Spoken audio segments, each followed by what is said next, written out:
As the police pieced together the clues, one thing became horrifyingly clear. Brian's calm exterior masked a storm brewing beneath. Whitney's journals, Adam's manipulations, and Brian's sudden disappearance all led to a single devastating conclusion. The very lies that had held their marriage together had become the catalyst for a shocking betrayal. One that would end, not just in heartbreak, but in tragedy. Was it love, vengeance, or despair that drove Brian's final actions? The Hayes home sat quietly on a tree-lined street in Springfield, an idyllic suburban neighborhood where each house seemed pulled from the pages of a real estate magazine. Inside their two-story home, Brian Hayes moved with the practiced rhythm of a man who had spent years maintaining the life he'd carefully built. An electrician by trade, Brian prided himself on his diligence and reliability, traits that had made him one of the most dependable employees at GL Tech. At 36, he was the picture of strength. Blonde hair, blue eyes, and a muscular frame forged from years of physical work. But beneath his confident exterior, Brian carried the weight of unease. Lately, subtle shifts in his wife Whitney's behavior had planted seeds of doubt in his mind. Whitney Hayes, 35, was everything Brian wasn't. Meticulous, ambitious, and intellectually driven. A sociology professor at the local college, she had recently started a junior faculty position, which brought both excitement and new pressures. Whitney was strikingly beautiful, with long dark hair and piercing eyes that seemed to see right through you. Her disciplined nature had always complemented Brian's more easygoing demeanor, and for 8 years, their marriage had seemed strong. Yet recently, Brian had begun noticing changes in Whitney. She was quieter at times, her gaze lingering on nothing in particular. Other times, she seemed overly accommodating, as if trying to smooth over an invisible crack between them. What unsettled him most was her newfound insistence on boundaries, particularly around her upcoming seminar in Cincinnati. She called it in Cincinnati, Brian had said one evening as they cleaned up after dinner. I think it's a great opportunity for you. Maybe I should take a couple of days off and come with you. We could find things to do when you're not at the seminar. Her hands stilling over the sink, she replied, No, her voice sharper than he expected. Catching herself, she softened, I mean, we've already planned the spring break cruise, remember? Let's save our time together for that. Brian frowned but didn't press. If you're sure, he said, just thought it might be nice. It will be, she assured him, reaching out to touch his arm. But this trip is important for my career, and you know how crazy it's been at work. I really need to focus. Her insistence nodded at him. Whitney had never minded his company before. Why now? As the days passed and the trip approached, Brian couldn't shake the feeling that something was amiss. Whitney prepared meticulously for her seminar, packing well in advance and double-checking her itinerary. To Brian, it felt like she was anticipating something more than just academic workshops. Their relationship, once effortless, had begun to feel strained. While they still laughed over shared memories and talked about starting a family, an unspoken distance lingered.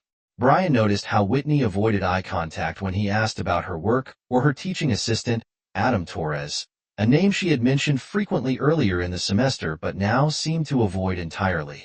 The morning of her departure, Whitney kissed him goodbye with practiced ease, her suitcase already in the car.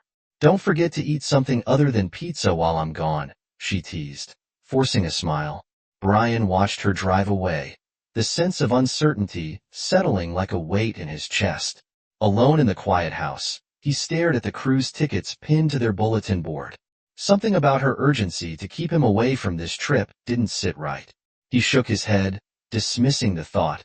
But as the hours ticked by, the feeling of unease refused to leave, like a shadow stretching over the home they had built together.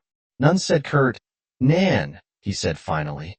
Brian first noticed the shifts in Whitney's behavior weeks before her trip to Cincinnati, but he dismissed them as stress from her new job. She had always been meticulous, but now she seemed almost frantic, planning her days down to the minute and leaving little room for their usual evening conversations. Her words often didn't match her actions. Don't worry about me, she said one night while sorting through her seminar materials. I'm just trying to stay organized. Things will settle down after this trip. But Brian wasn't convinced. Whitney had never been this fixated before, and her insistence on attending the seminar alone also felt unusual. When he playfully suggested joining her, her sharp refusal had stung. He told himself not to overthink it, but the growing unease in his chest made it impossible to ignore. One evening, just a day before Whitney's departure, Brian came home early from work. The house was eerily quiet, save for the faint hum of the washing machine. Whitney was upstairs, packing her suitcase with precision. She barely looked up when he entered the bedroom. "Hey, Brian," she said, leaning against the doorframe. "You're really getting everything ready ahead of time, huh?" Whitney smiled without meeting his eyes. "You know me, I hate last-minute rushing." Her tone was light, but her movements were rigid, almost mechanical. Brian watched as she carefully folded a blouse, her fingers lingering on the fabric as though lost in thought. She seemed distracted in a way that left him feeling like an outsider in his own home. "Did you want me to print anything else for your drive?" he asked, trying to keep the conversation casual. "No, I've got it all covered," she replied quickly. Then, almost as an afterthought, she added, "But thank you, sweetheart." The slight delay in her response, the overcompensating sweetness in her voice, it was enough to send another ripple of doubt through Brian's mind. The next evening, after Whitney left for Cincinnati, Brian found himself standing in their bedroom, staring at her empty dresser. Her presence lingered in the air, but the room felt colder without her. He noticed her travel bag sitting on top of the dresser, the one she'd mentioned forgetting earlier.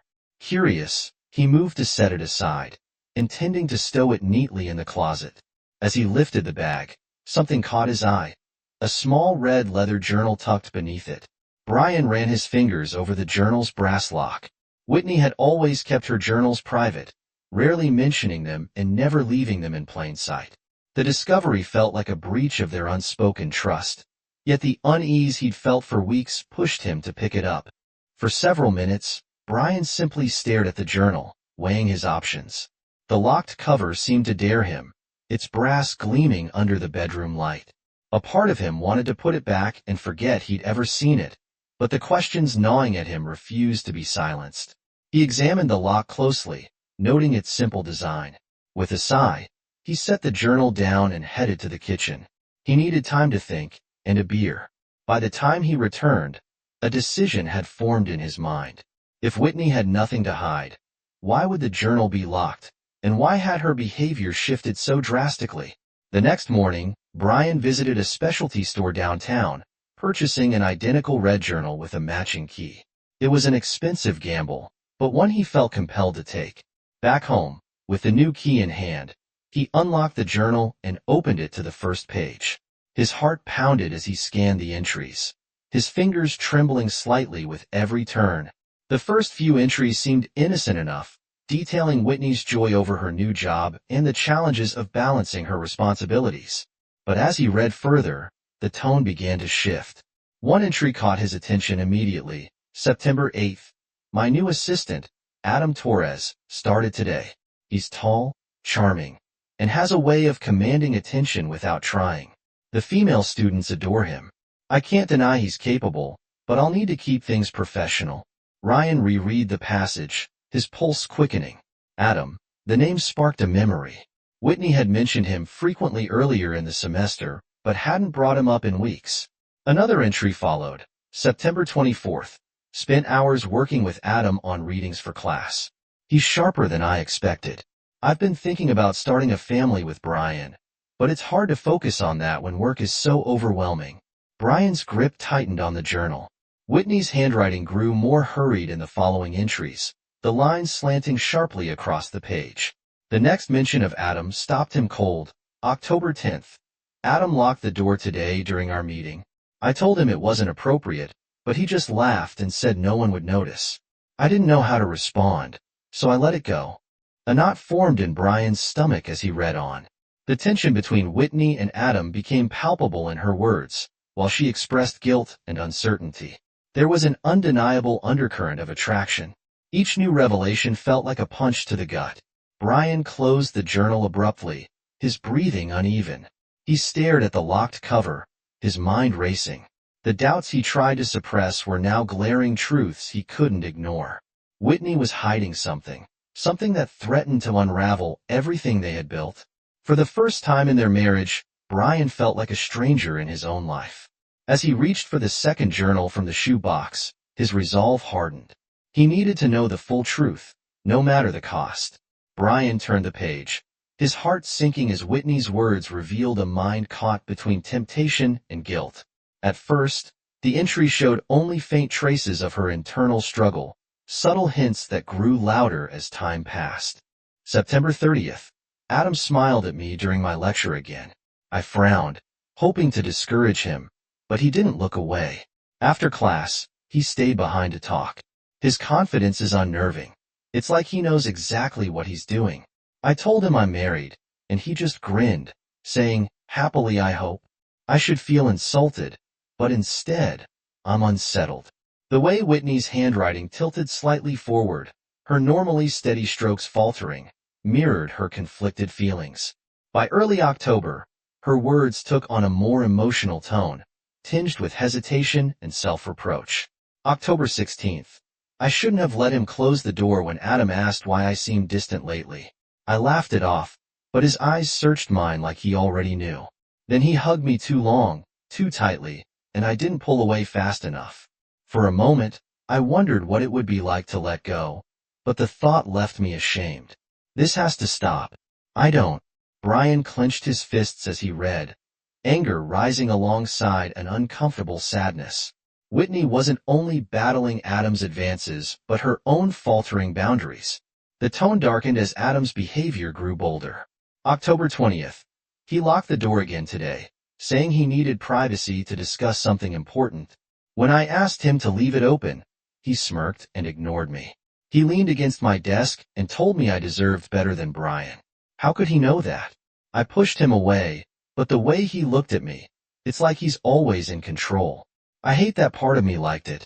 Brian's jaw tightened. The casual dismissal of her protests infuriated him.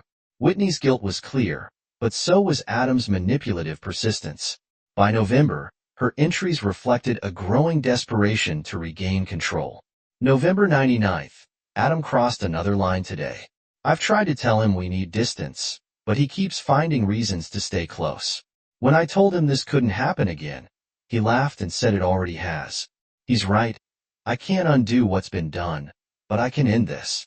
After the seminar, it's over. As Brian closed the journal, he felt the weight of Whitney's turmoil.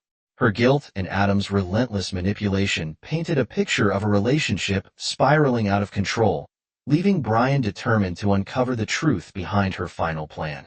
Brian sat in the dimly lit kitchen, the journal still on the table in front of him. Its words seared into his mind. The clock ticked loudly, a cruel reminder of the hours he had spent agonizing over the revelations. Anger chafed in his chest, mingling with a deep, hollow ache that threatened to consume him. For 8 years, he had trusted Whitney implicitly, and now that trust lay shattered. He gripped the edge of the table, his knuckles white, as a singular thought took root. He needed proof. The idea of contacting a private investigator wasn't one Brian reached lightly for. For hours, he debated pacing the living room with his phone in hand. A part of him wanted to confront Whitney directly, to demand answers. But what if she lied? What if she denied everything? No. He realized he needed undeniable evidence. He searched online and found the name of a local firm, Pearsaw Investigations. Their tagline promised clarity in the shadows, and clarity was exactly what he craved. When Brian called, his voice was tight, betraying the storm within. Pearsaw Investigations, how can we help? A calm, professional voice answered. Brian hesitated. The enormity of his actions weighed heavily on him. Finally, he said, I need evidence of infidelity.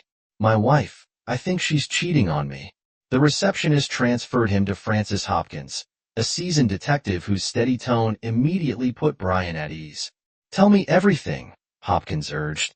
Brian recounted what he had read in Whitney's journal, his voice breaking as he described the entries about Adam. Hopkins listened without interruption, then outlined the plan. We'll install discrete cameras in her hotel room and the adjacent room. If she's meeting this man, we'll capture it on photos and videos. Is that what you're looking for? Yes, Brian whispered. his stomach twisting.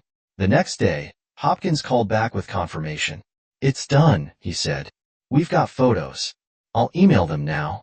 Brian opened his laptop, his heart hammering in his chest. The first photo showed Whitney entering her hotel room with Adam, his hand lightly brushing her back.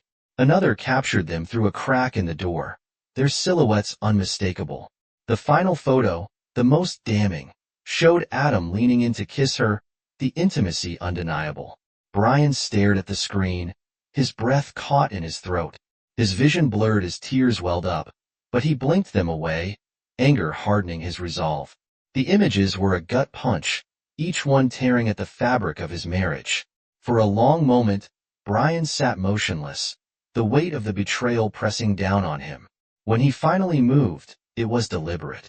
He printed the photos, slipping them into an envelope he placed on the kitchen counter. He wasn't sure yet how he'd confront Whitney, but one thing was clear. The woman he thought he knew was gone, replaced by someone he could no longer trust. Ryan sat at the kitchen table, staring at the printed photos in the envelope. His anger had simmered down to a cold, calculated resolve.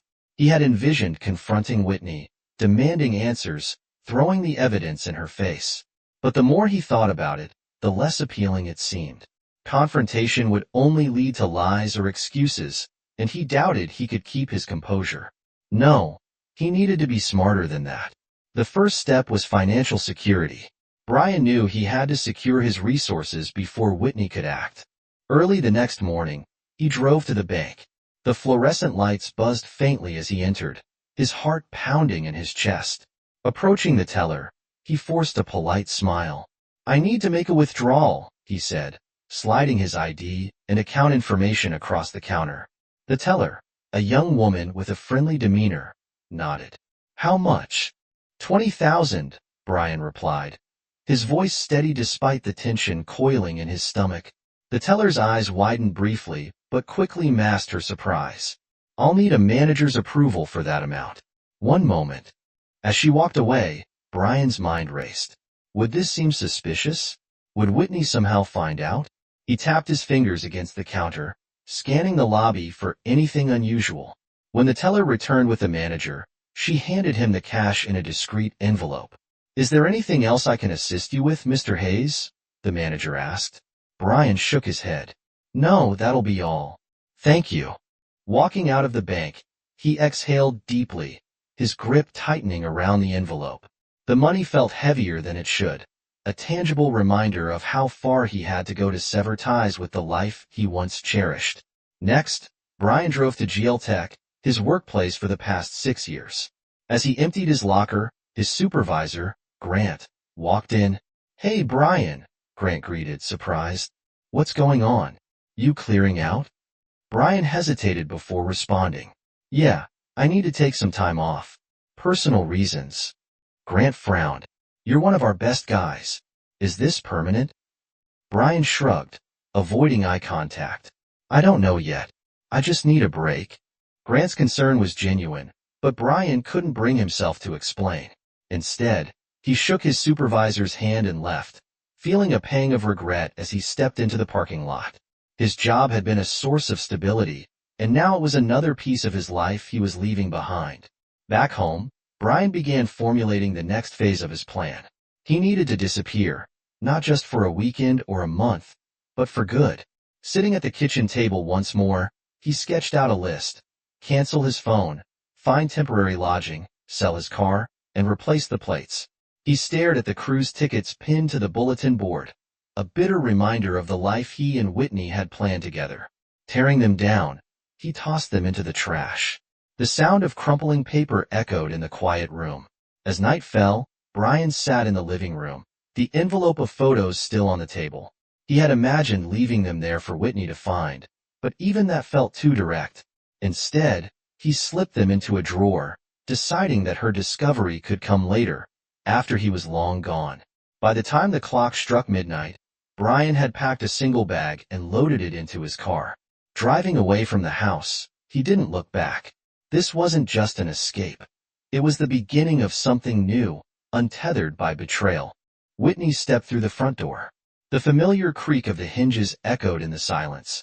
She paused, letting her eyes adjust to the dim light filtering in from the kitchen. The house felt unnaturally still, as though it had been holding its breath in her absence. Normally, Brian would be here to greet her with a tired smile or a warm hug, but tonight the space was devoid of any signs of life. She set her suitcase down in the hallway and moved toward the kitchen, her heels clicking softly against the wooden floor. The faint smell of beer and pizza lingered, a stark contrast to the lavender-scented candle she often burned in their home. The table was clear, save for a single sheet of paper, weighted down by the salt shaker. Whitney's heart sank as she recognized Brian's handwriting. Whitney, Grant called this morning, needing help at the village center. I agreed to step in as senior foreman. I'll be back tomorrow afternoon. The note was brief, almost clinical, lacking any warmth or affection. Whitney sighed, a mixture of relief and guilt coursing through her. She had worried Brian might suspect something after her trip, but the note suggested otherwise. Yet, the tone of his message felt distant, as though a chasm had opened between them that neither of them acknowledged. Sinking into the nearest chair, Whitney read the note again, her fingers trembling slightly. For a fleeting moment, she considered calling him, but the thought of his voice on the other end filled her with unease. Instead, she stared at the salt shaker, her mind racing with thoughts of their last conversation, the cruise they'd planned, and the secrets she now carried. The murmur of voices on the cruise transport brushed past them, the silence of the house pressing in on her, heavy and suffocating. She stood abruptly, shaking off the feeling, and moved upstairs to their bedroom. The room was in its usual state of order, but something about it felt wrong. Her travel bag was where she'd left it on the dresser, and the closet doors were slightly ajar.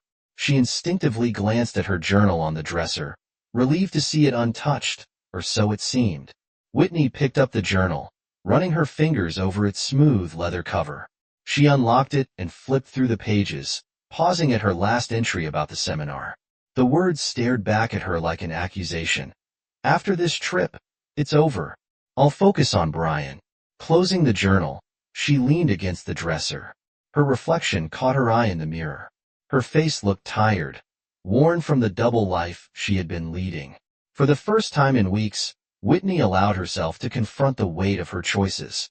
The guilt that had simmered quietly now roared to life, filling her chest with a deep ache.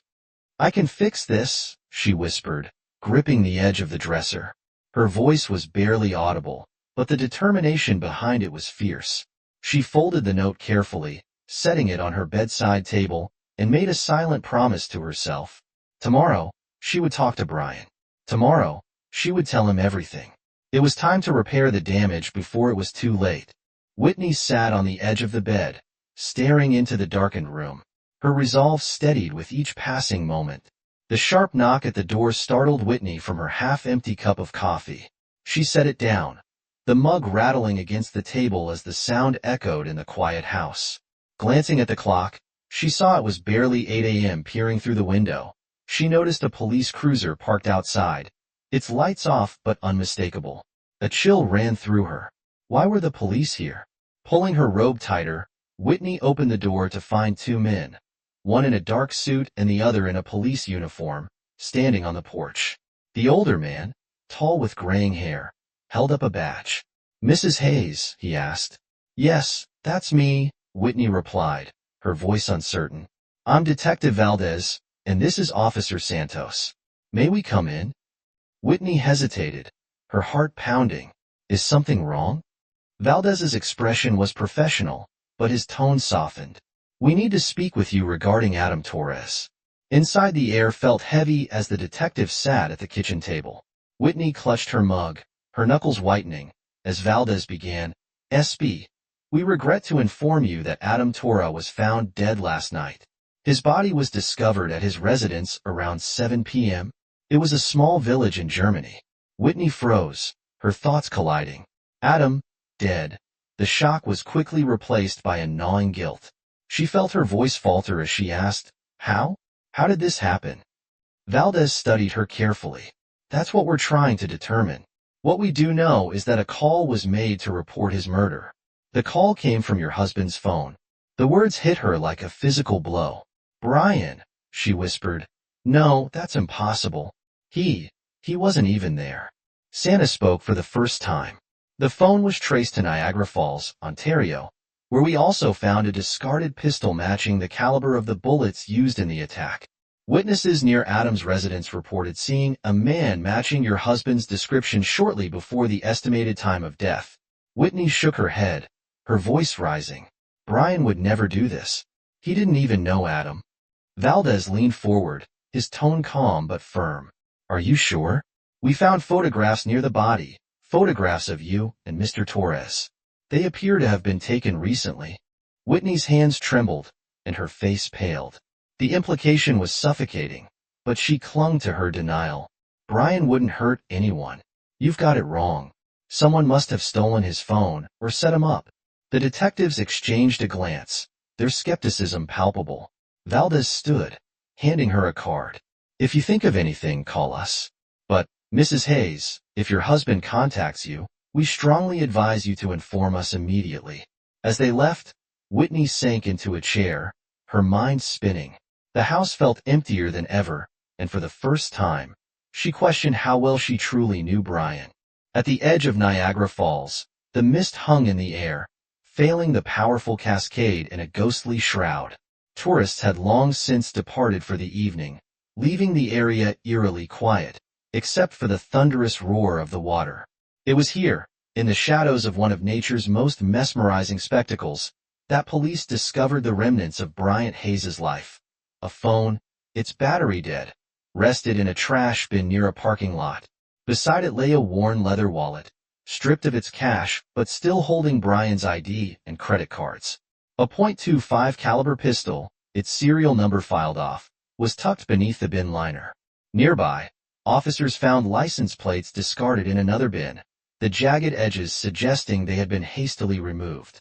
Detective Valdez surveyed the scene, his brow furrowed. He's either long gone or planning something bigger, he murmured to Officer Santos, who stood nearby taking notes. Santos glanced at the pistol. Think he's still here? Or is this just a misdirection? Baldes shook his head. If he was going to jump, we'd have found him by now. My guess? He's planning to disappear. He left this stuff behind to buy himself time. The investigators considered other possibilities.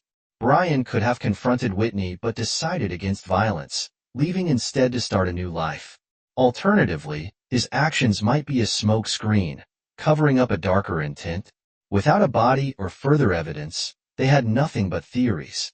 Back at the Hayes home, Whitney sat at the kitchen table, staring at the pile of journals she had retrieved from the dresser.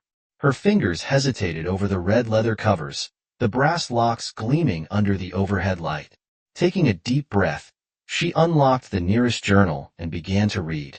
The words blurred through her tears as she reached the final entries. Whitney's thoughts were raw, her turmoil evident in the haphazard handwriting. She read the same phrases over and over. I hate what I've become. Brian deserves better. After this seminar, I'll end it. I'll focus on us. Whitney's hand trembled as she turned the pages, each one a knife twisting deeper into her heart. She could no longer deny her role in the unraveling of her marriage. It wasn't just Adam's persistence or Brian's distance. It was her choices, her failure to draw a line when it mattered. Her breath caught as she read Brian's name, scrawled hastily in a final note. I love him, but I'm scared he'll never forgive me if he finds out. How can I face him now? The journal slipped from her grasp, hitting the floor with a dull thud. Whitney pressed her hands to her face, her sobs breaking the silence. Guilt, shame, and despair flooded her, each emotion crashing into her like the relentless flow of Niagara itself. She replayed the moments in her mind, the locked doors, the stolen glances, the excuses she told herself to justify crossing the line. I ruined it, she whispered to the empty room. I ruined everything. There she stood abruptly, her chair screeching against the floor. Her reflection caught her eye in the window, disheveled, tear-streaked, unrecognizable. In a surge of anger, she swept the journals from the table, sending them scattering across the floor. The sound echoed, then faded into silence as the minutes passed. Her rage gave way to exhaustion.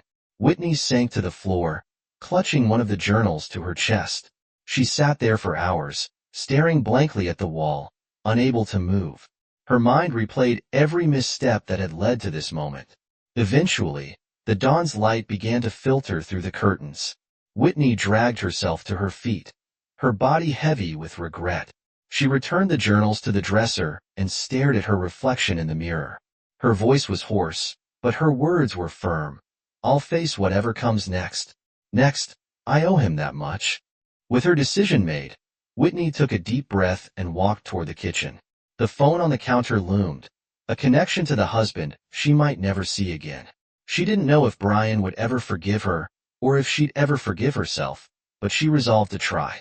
The search for Brian Hayes stretched across days, then weeks, yet yielded little more than unanswered questions. Niagara Falls remained the last confirmed trace of him. Surveillance footage showed his car entering the border checkpoint, but no record of it leaving. Local law enforcement scoured nearby motels, parks, and roadsides, but each lead ended in frustration. The discarded phone and wallet offered no insight into his plans, leaving investigators speculating whether he intended to vanish forever, or if something more sinister had occurred. Detective Valdez reviewed the evidence again and again, muttering, "A man like Hayes doesn't just disappear." But with no fresh leads and dwindling resources, the case eventually stalled, fading into the background of other unresolved mysteries. Whitney sat in the stillness of the house, her once meticulous routines now replaced with a hollow aimlessness. Each room seemed to echo with memories of Brian. His laughter, his quiet moments of focus, even the slight creak of his footsteps on the stairs. The journals remained tucked away, but their contents haunted her. Every word she'd written now felt like a dagger aimed at the life they had built together. Her guilt was a constant weight. She avoided her colleagues and friends, unable to face their questions or pity. She found herself replaying conversations with Brian, searching for signs she might have missed, moments she could have handled differently. Their marriage, once a source of comfort and strength, now felt like a jagged wound. Whitney remembered how he had always been there for her, fixing the car, cooking her favorite meals, holding her when work became too much. But she had let him down in ways she couldn't undo. Some nights, Whitney imagined Brian was still out there, watching the same sunset from some distant place. Other nights, she feared the worst. The not knowing gnawed at her, a punishment she felt she deserved. She was left with silence, regret, and the faint hope that maybe one day Brian might resurface, if only to deliver the closure neither of them had found. Months passed, and the search for Brian Hayes came to a standstill. One evening, Whitney received a letter from Brian. The familiar handwriting brought tears to her eyes. "Whitney, I've gone far away, and this is my final decision. I loved you, but the trust is gone, and I can't live with what's happened. Find yourself again. You deserve peace. Goodbye." Whitney sat in silence, tears streaming down her face. He wasn't coming back. The letter was a definitive farewell, but also a gentle push for her to start anew. She sold the house, locked away the journals, and resolved to move past her mistakes. Somewhere, Brian gazed at a distant horizon, seeking freedom, while Whitney began her journey to rediscover herself.